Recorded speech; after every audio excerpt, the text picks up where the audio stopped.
मईशत वहाँ पे खड़ी है जहाँ पे शायद सियासत इररेलेवेंट हो रही है, इररेलेवेंट है, लोग किसी और तरफ जा रहे हैं, लोगों का एहसास नहीं हो रहा। हम खुर्रम भाई की भी पूरी गुफ्तगू सुने, उन्होंने वैलिड पॉइंट्स उनके कुछ हैं, लेकिन साथ ही साथ वो एक वाज़ेह तौर पे नजर आ रहा है कि पिछले 16 महीने से जान छुड़ाने की कोशिश कर रहे हैं, बार बार अपने आर्गुमेंट्स में, अपनी दलील में वो उससे पिछले दौर की जानिब जाते हैं।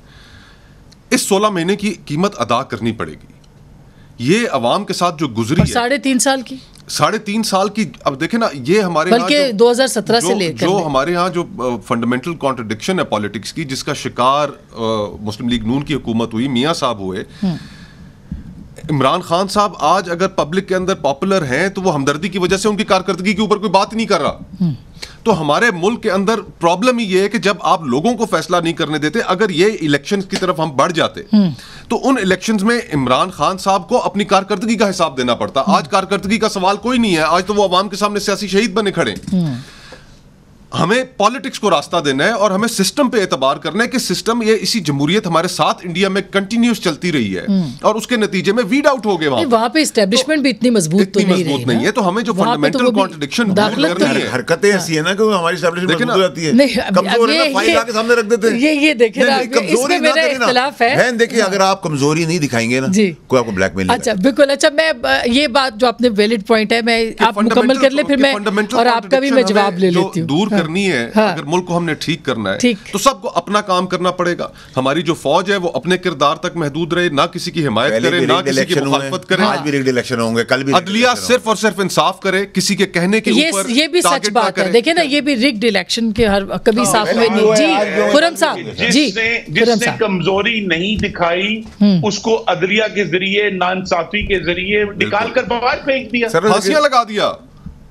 तो आप देखिए ना, जिसने अब अगर आज हमारा मुतालबा ये है कि जनाब आज ही का जो क्राइसिस है वो पाकिस्तान की तारीख का सबसे बदतरीन क्राइसिस है, ये दुरुस्त नहीं है। पाकिस्तान का जो क्राइसिस है उसके अंदर 2-3 चीजें हैं, जिसमें एक बिलाशुबा एस्टैब्लिशमेंट का किरदार है। उसमें कोई शक नहीं कि पाकिस्तान की जो फॉरेन पॉलिसी है और उससे जुड़ा हुआ जो पूरा एक प्रोसेस है जो 1958 से चल रहा है। अच्छा, तो नतीजा क्या निकला? मैं तो ये जानना चाह रही हूँ। नतीजा यही है कि गवर्नमेंट आएगी 14 महीने में घर चली जाएगी। ये नतीजा है जो ये बात सुने खुर्रम साहब, ये बड़ी बात कही है। पाकिस्तान की आवाम की राय जो है वो सबसे मुकद्दम है। खुर्रम साहब, इलेक्शन हुआ, अगली हुकूमत आई, 14 महीने में घर चली जाएगी, फैसल वावडा साहब का ये कहना है। अब तक इनकी काफी पेशन गोइयां दुरुस्त साबित नहीं। देखिए, मैं ये नहीं कहती सियासत के शेख रशीद साहब है, लेकिन फिर भी मैं फिर ये कहूंगा कि वो सब लोग जो सियासत में होने के दावेदार हैं, शामे गरीबा पढ़ना बंद करें और अब कौम को बताएं, और जिसमें मैं भी शामिल हूं, कि आने वाले दिनों में अगर अवाम उन्हें वोट देते हैं तो वो कौम को इस मुश्किल से कैसे निकालेंगे, उनका रिकॉर्ड क्या, सियासी मसलियतें या नहीं किया, और ये बताएं कि क्या वो उस मंशूर तो दें।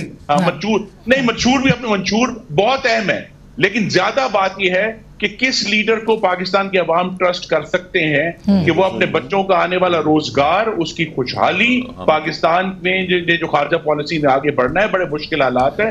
कौन ऐसा लीडर है जो पाकिस्तान को आगे लेकर जाने के काबिल? निहायत माजरत के साथ इलेक्शन जो है वो आप होने ही नहीं दे रहे। आप शामिल जुर्म है इलेक्शंस ना होने में। सही बात है। तो इलेक्शंस की तरफ अब बढ़े हैं, इलेक्शंस इंशाल्लाह 2024 के आगाज में हो जाएंगे। बिल्कुल, अल्लाह करे हम इस पर बहस करेंगे, अल्लाह करे या नहीं होने, आए इलेक्शन की तैयारी करें।